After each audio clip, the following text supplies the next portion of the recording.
নমস্কার, কেমন আছেন সবাই? ঘরকন্যার একটা ব্লগে আপনাদের সকলকে জানাই স্বাগত। ছোটদের ভালোবাসা ও বড়দের প্রণাম জানিয়ে আজকের ভিডিওটা শুরু করছি। আজ শুক্রবার, ঘড়িতে এখন বাজছে সকাল 7:10। আজ রাস পূর্ণিমা। তো এখন ছাদে চলে এসেছি কিছু ফুল তোলার জন্য। তার কারণ হচ্ছে বাড়িতে আজকে নারায়ণের কথা হবে। তো পুজো উপলক্ষে আমি ছাদে এসেছি কিছু ফুল তুলে নিয়ে যাওয়ার জন্য। আর অনেক রকমই ফুল তুলব। আর প্রথমেই দেখাই এই যে অপরাজিতা গাছটা, আমি দেখুন খুব বেশি বড় করে রাখিনি, টবের মধ্যে রেখে দিয়েছি, কিন্তু গাছটা আমি খুব বেশি বাড়তে দিই না। মানে ডালপালাগুলো একটু ছেটে ছোট্ট করেই রেখে দিয়েছি। আর এই গাছটা হয়েছে বছর 3 হবে, কিন্তু এই প্রথম এই গাছটাতে এত ফুল ফুটছে। গাছটার প্রতি মানে খেয়াল করি, যত্ন করি, কিন্তু ফুল কোনোবার এত ভালো হয়নি। এবার যেমনটা হয়েছে, এই ছোট্ট করে রেখে দিয়েছি গাছটার মধ্যে, কিন্তু অসংখ্য মানে অনেক ফুল ফুটেছে। আজকে গাছটাতে 21টা মতো ফুল ফুটে রয়েছে। আর এই গাছটার বীজ দিয়েছিল আমার মাসিমণির মেয়ে, তো আমার দিদি হয়। তো দিদিকে আমি একদিন ফোনে বলেছিলাম যে এই অপরাজিতা গাছটার কথা, তো আমায় বলেছিল যে ঠিক আছে, আমি তোকে কয়েকটা বীজ দিয়ে দেবো, বসাস। তো সেই থেকেই কিন্তু এই গাছটা হয়েছে। আর আমি আজকে খুব খুশি হয়েছে। আর খুব সত্যি কথা যদি বলা হয়, গাছে ফুল ফলের গাছ যে গাছে আমরা বসাই, সেটাই যখন ফুল হয় বা ফল হয়, তখন কিন্তু আমরা সত্যিই খুব খুশি হই, তাই নয় কি? তো আমার দিদিকেও আমি বলেছি ফোন করে যে তোর দেওয়া বীজ থেকে গাছ হয়েছে, ফুল ফুটছে, আমি কিন্তু খুব খুশি। আর আজকে ভিডিওতেও দিয়েছি, আগেও ভিডিওতে দিয়েছি, আমি ওকে বলেছি যে তোর গাছের ফুল ফয়, আমি ওটা ভিডিওতে পোস্ট করেছি, মানে শেয়ার করেছি। অপরাজিতা গাছ একটা আয়ুর্বেদিক গাছ। এই গাছ থেকে অনেকে যারা আয়ুর্বেদিক চিকিৎসা করে থাকেন অনেক কিছু পথ্য তৈরি করেন। আর এই গাছকে বা এই ফুলকে নীলকণ্ঠ ফুল বা গাছ বলে থাকেন। আর এই গাছ পূর্ব দিকে রাখতে হয়, উত্তর পূর্ব দিকে রাখতে হয়, বাস্তু সম্পর্কিত যে ব্যাপারগুলো থাকে আমরা অনেকেই কম বেশি এটা জানি। আর এই ফুল সম্পর্কে কয়েকটা কথা বলি। এই ফুল হচ্ছে চীনে এই ফুলগুলো শুকিয়ে বা এমনি অবস্থাতেও চা তৈরি করে পান করে থাকেন। এতে ইমিউনিটি পাওয়ার নাকি অনেকটা বেড়ে যায়। আর থাইল্যান্ডে এই ফুল খাবারে ব্যবহার করা হয়ে থাকে। আর এখন গাছ থেকে বেশ কিছু ফুল তুলে নিলাম পুজোর জন্য। কত সুন্দর দেখতে লাগছে, তাই না? এখনও গাছে বেশ কিছু ফুল রেখে দিলাম, কেননা গাছে ফুল শোভা পাবে, সেটাই তো স্বাভাবিক। গাছের মধ্যেই দেখতে ভালো লাগে ফুল।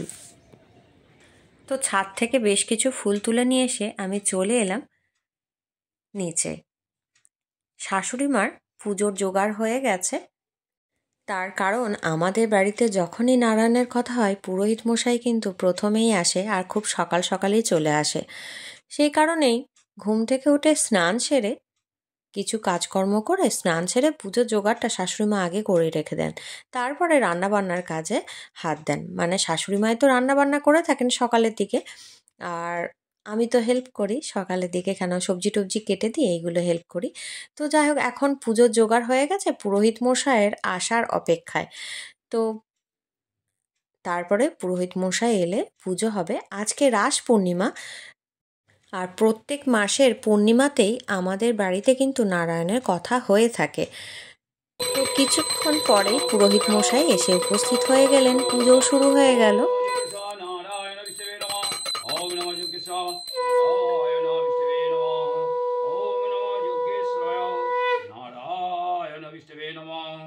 ओम नमः योगेश्वर नारायण विष्णवे नमः एतत् सचदनं तुलसी पत्रं एतत् सचदनं तुलसी पत्रं एतत् सचदनं तुलसी पत्रं नमस्ते बहुरूपाय भगवान्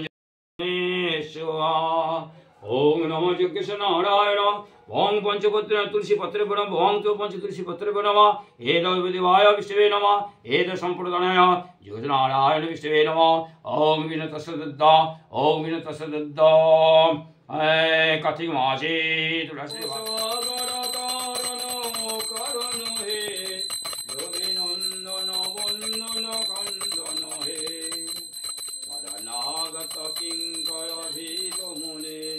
গুরুদেব দয়া কর দীন জনে গুরুদেব দয়া কর দীন জনে গুরুদেব দয়া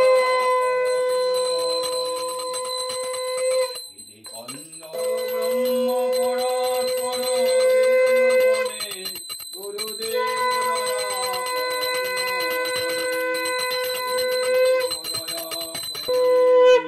গুরুদেব দয়া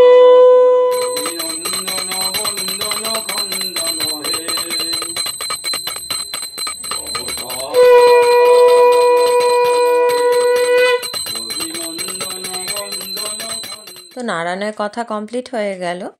হয়ে যাওয়ার পরে এখন প্রসাদ খাওয়া হয়েছে। তারপরে এখন চলে এলাম রান্নাঘরে। শাশুড়ি মার রান্নাবান্নাও কমপ্লিট হয়ে গেছে।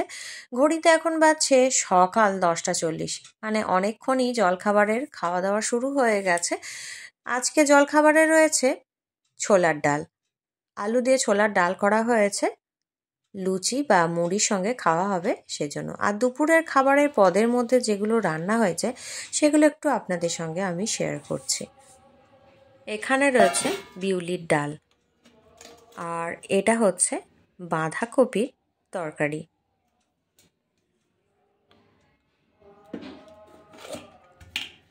আর এটা হচ্ছে উচ্ছে আলুর চচ্চড়ি। আর এই সমস্ত পদগুলো আজকে দুপুরের ভাতের সঙ্গে পরিবেশন করা হবে। আর বাঙালি বাড়ি মানে ভাত তো থাকবেই। আর এখানে রয়েছে ছোট আলুগুলো গোল গোল করে ভাজা পোস্ত দিয়ে, আর এটা হচ্ছে তিলের বড়া। আজকে যেহেতু বাড়িতে পুজো হয়েছে, আর এই পুজোর দিন আমাদের বাড়িতে বেশিরভাগ দিনই নিরামিষ রান্নাবান্নায় হয়ে থাকে। আর এখানে রয়েছে পটল আলুর তরকারি। এটা অল্প করেই তৈরি করা হয়েছে, সবাই সব রকম খাবার খান না সেই জন্য। আর এখানে 3 পিস মাছের ঝাল করে রাখা হয়েছে, আর বাকি মাছগুলো ভাজা করে রাখা হয়েছে। যারা মাছের ঝাল খাবেন না তারা মাছ ভাজা খাবেন সেই জন্য। যদিও আজকে নিরামিষ রান্নাবান্নায় হয়েছে, কয়েকজন মাছ খাবেন আর বাকি সকলেই কিন্তু নিরামিষই খাবেন। আর এখন বিকালবেলা, দুপুরের খাওয়া দাওয়া তো অনেকক্ষণ আগেই কমপ্লিট হয়ে গেছে। আর অনলাইন থেকে 400 গ্রাম ওজন করে 2টো খেজুরের এরকম কন্টেনার অর্ডার দেওয়া ছিল, চলে এসছে। এগুলো এখন ওপেন করা হবে খাবার জন্য। আর এই খেজুরগুলোর মধ্যে কিন্তু কোনো দানা নেই, মানে ভেতরে যে বীজগুলো থাকে সেই বীজগুলোকে বাইরে মানে বার করা আছে, দেখায় দেখুন। আর এটা স্বাদেও কিন্তু বেশ ভালো।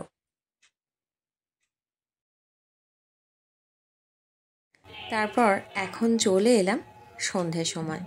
এখানে বেশ কিছু পটেটো চিপস আমি নিয়ে নিয়েছি, সন্ধ্যের সময় ভাজা করা হবে সেজন্য। আর এই পটেটো চিপস খেতে আমার বেটু থেকে শুরু করে পরিবারের সকলে কিন্তু বেশ পছন্দ করে থাকেন।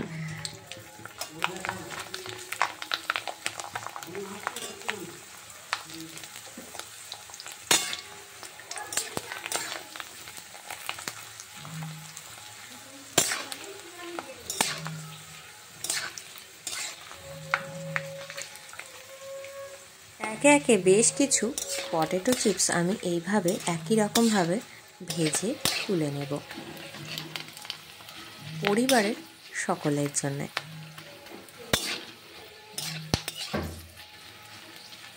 এই যে বেশ কিছু পটেটো চিপস আমি এখানে ভেজে রেখে দিয়েছি, আরও কিছু ভাজা করব। আর এখন করে নিলাম চা। আজকে সন্ধ্যের সময় দুধ চায় তৈরি করলাম। আর লিকার চাও হয়েছে। সবাই তো লিকার চা খেতে পছন্দ করেন না, আবার কিছু জন দুধ চা তো একদমই খেতে চান না। আর এখানে হরিনাম হচ্ছে, মানে আমাদের এই পাড়াতে হরিনাম হয় এই রাস পূর্ণিমার দিন। সারা দিন ব্যাপী হরিনাম হয়ে থাকে, আর সন্ধ্যের সময় খিচুড়ি ভোগ প্রসাদ বিতরণ করা হয়ে থাকে। সেই হরিনাম হয়ে যাওয়ার পরে, নাম সংকীর্তন হয়ে যাওয়ার পরে রাত্রিবেলা খিচুড়ি প্রসাদ বিতরণ করা হয়ে থাকে। তো সেই খিচুড়ি প্রসাদই সবাই এখন গ্রহণ করছেন। আর এটা যেখানে হরিনাম হচ্ছিল ঠিক সেই জায়গাটাতে রান্নাবান্না বা খাবার পরিবেশন করা হচ্ছে না, একটু পাশেই করা হচ্ছে। তার কারণ ওটা তো রাস্তার ধারে মন্দির, যেখানে হরিনাম হচ্ছিল সেখানে তো খাবার পরিবেশন করা বা খাবার খাওয়া অসুবিধা হবে, সেই কারণে ওখান থেকে মানে একটু পাশেই একটা জায়গাতে এই ব্যবস্থাপনা করা হয়ে থাকে। আর এই জায়গাটাতেও হরিনাম সংকীর্তন হয়ে থাকে প্রত্যেক বছর পয়লা বৈশাখের দিন, আর তখন অন্নক্ষেত্রের ব্যবস্থা থাকে। তো আজকের ভিডিওটা কেমন লাগলো কমেন্ট করে জানাবেন, ভালো লাগলে অবশ্যই একটা লাইক করে দেবেন। দেখা হবে আগামী পর্বে। নমস্কার।